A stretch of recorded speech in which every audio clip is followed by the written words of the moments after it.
開戦後すぐの快進撃によってアメリカ、イギリスを追い払うことに成功した日本軍は、アメリカはオーストラリアから、イギリスはインド洋から反撃してくるだろうと予想していました。特に日本が警戒していたのはアメリカの方で、攻撃優先の姿勢をとっていた海軍は先手を打ってオーストラリアを占領しようと主張するようになっています。しかし防御優先の姿勢をとっていた陸軍がそれに反対したため、海軍はオーストラリア占領を諦めてオーストラリアとアメリカを分断し、オーストラリアの降伏を促す作戦を考えるようになりました。しかしそう考えていたのは海軍の中でも大本営海軍部であり、連合艦隊司令部はまた別の考えを持っていました。連合艦隊が警戒していたのは太平洋で大きな力を発揮していたアメリカの空母だったため、まずミッドウェー島を占領して空母を誘い出し、決戦を行ってそれを撃滅するという考えだったのです。これがミッドウェー作戦です。このように海軍の中ではミッドウェー作戦を主張する連合艦隊司令部と、それに反対する大本営海軍部との間で考えの違いが生まれていました。海軍部が反対していた理由はこうです。もしもミッドウェー島を占領できたとしても、補給が難しくて守るのが大変だし、ハワイ攻撃の基地としても遠すぎる場所にある。しかも占領したからといってアメリカ空母が現れるとも限らないし、現れたとしても勝てる保証はない。そのような主張でした。ところがこのような反対を受けて山本五十六は、ミッドウェー作戦が通らなければ連合艦隊司令長官を辞任すると言って意見を押し通そうとしていきます。こうなると海軍部は何も言えません。長野治美は、山本さんがそれほど言うのならと引き下がり、ミッドウェー作戦が承認されました。こうして連合艦隊司令部は細かい作戦を立てていきます。その作戦の中身を見てみると、まず連合軍の反撃拠点となっているポートモレスビーを攻略して南太平洋を安全にした後にミッドウェー作戦を行い空母を撃滅。それと同時にアリューシャン諸島を攻略して北太平洋の安全も確保する。それらが終わった後で再び南太平洋へと進み、アメリカとオーストラリアを分断するという作戦になっていました。しかし本来作戦を立てるのは軍令部、つまり大本営海軍部の仕事です。連合艦隊司令部からここまで作戦を決められると海軍部は立つ瀬がありません。当然両者の間には険悪な雰囲気が漂いましたが、それを一変させる出来事が起こります。ドーリットル空襲です。ドーリットル空襲というのはアメリカのジミー・ドーリットル中佐が指揮した日本本土に対する空襲のことです。負けが続いていたアメリカは空母2隻を東京の東側に動かして、そこから爆撃機を発進させ、日本の主要都市に空襲を敢行することで国民の士気を奮い立たせようとしたのです。この空襲での被害はあまり大きなものではありませんでしたが、初めての日本本土への空襲ということもあり、日本中が大きな衝撃を受けました。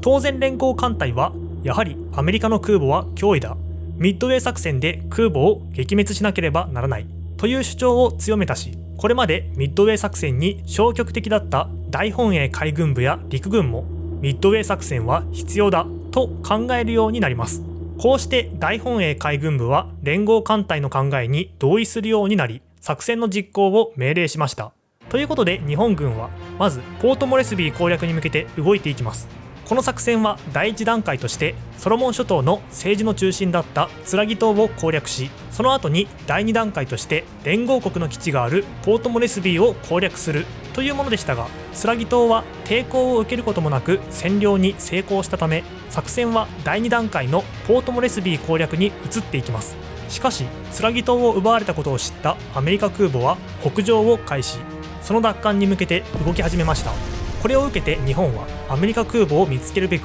偵察部隊を発進させると、その偵察部隊からアメリカの空母を発見したという報告が入ります。こうして日本の空母から爆撃機が発進、アメリカ空母が見つかった地点まで向かっていきました。しかしその場に行ってみるとアメリカ空母の姿はなく、輸送艦と護衛の駆逐艦がいるだけです。それら2つの船を沈めることには成功しましたが、結局アメリカ空母を発見することはできませんでした。一方アメリカ側でも同じような出来事が起きていました。日本の空母を発見したという報告をもとに爆撃機を発進させたけど、そこには空母がいなかったのです。この戦いは史上初の空母対空母の戦いであり、両軍ともに初めての経験で手探りの状態だったことが分かります。そんな中、先手を打ったのはアメリカの方でした。別の位置で日本の空母を発見したアメリカ軍は空母から爆撃機を発進させて攻撃。集中攻撃を浴びた日本の空母はとうとう沈没してしまったのです。そして次の日には両国ともにほとんど同時にお互いの空母を発見。本格的な攻撃の応酬となります。その結果、アメリカ空母2隻のうち1隻は沈没、もう1隻はダメージを受けて中破。日本空母2隻のうち1隻は大破、もう1隻は無事でした。こうして両軍は共に大きなダメージを受けて撤退し、日本軍が当初目標としていたポートモレスビーの攻略は延期となったのです。一方その頃、連合艦隊司令部ではミッドウェー作戦の確認が行われていました。先ほどの海戦でアメリカ軍は空母1隻を撃沈され、もう1隻はダメージを受けているため、太平洋で出撃可能なものは残り2隻。対して日本は空母1隻が大きなダメージを受けており、もう1隻も搭乗員の被害が大きかったため、どちらも出撃は見送られました。とはいえ日本にはそれ以外に4隻の空母があります。つまり日本とアメリカの空母の比率は4対2。この戦力差であれば決着をつけることができる。そう考えた山本五十六は連合艦隊を出撃させます。日本の各地を出港した艦隊はミッドウェー島や北方に進路を取り、世界海軍史上例を見ないほどの大艦隊が出撃します。まず動きがあったのは陽動作戦としての意味を持つ北太平洋でした。この方面にあるアメリカ軍の根拠地はダッチハーバー。日本軍はここへの空襲を行っていきますが、十分な戦果は得られませんでした。しかしアッツ島とキスカ島に上陸した日本軍は反撃を受けることもなく占領に成功。主戦場はミッドウェー海域へと移っていきます。この時、山本五十六のもとに大本営からアメリカの空母がミッドウェー方面にいる可能性があるという情報が届きましたが、日本の艦隊はアメリカの探知を恐れて無線を使わないようにしていたため、山本五十六はこの情報を先を行く空母に伝えるかどうかを迷いました。結局は空母にもこの情報は伝わっているだろう、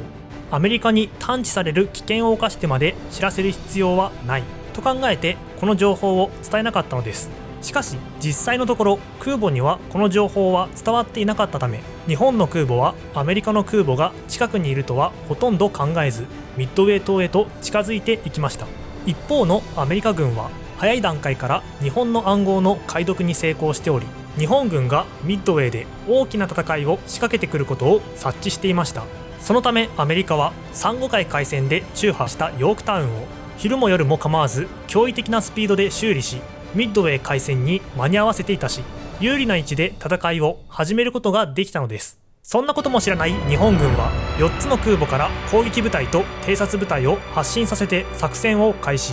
攻撃部隊はミッドウェー島に向かいましたが、空母に残った攻撃機は空母を見つけた場合に備えて魚雷を装着させました。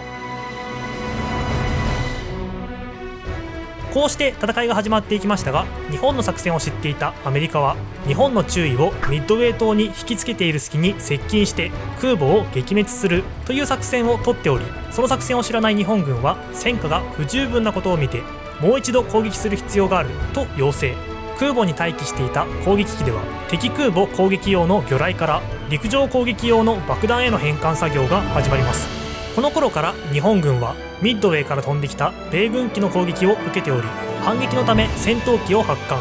日本の偵察部隊がアメリカの艦隊を見つけたのはちょうどその時でした。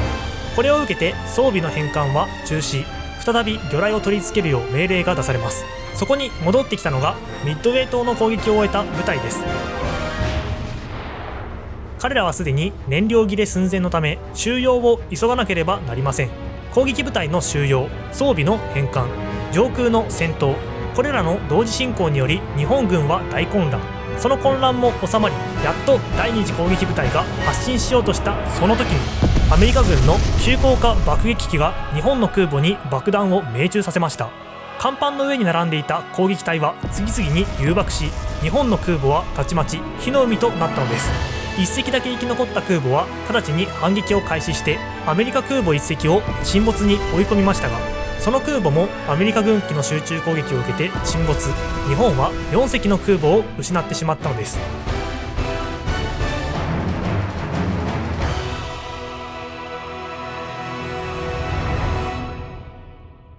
この戦いの報告を後方で聞いていた連合艦隊司令長官の山本五十六は、山上の挽回を目指して反撃しようと考えたものの、いないはずの空母が戦場にいたという予想外の情報を受けて、今まで聞いていた情報を信用できなくなります。そのような理由から山本五十六は作戦中止を決定。ミッドウェー海戦は日本の惨敗に終わったのです。主力空母6隻のうち1隻が大破、4隻が沈没という状況に追い込まれた日本海軍は、実質1隻しか保有していないという状況になっていました。これらをもう一度作ろうとすれば 2,3 年はかかります。当然短期決戦方針の継続はできません。こうして太平洋の安全を確保してアメリカとオーストラリアの連携を遮断するという作戦は中止。アッツ島、キスカ島の占領には成功していたものの、ここはミッドウェー島占領とセットで意味をなすものだったので、ミッドウェー島占領に失敗した今、もはや戦略的価値はありませんでした。そんな状況でも日本海軍は敗北の事実をひた隠しにし、国民にはあたかも勝利したような嘘の発表を行って、新聞はミッドウェー海戦を大勝利として報道しました。こうして国民は真相を知らされないまま、太平洋における日米の海軍力は均衡状態となり、次の作戦で太平洋の主導権を奪い合う戦いが展開されることとなっていくのです。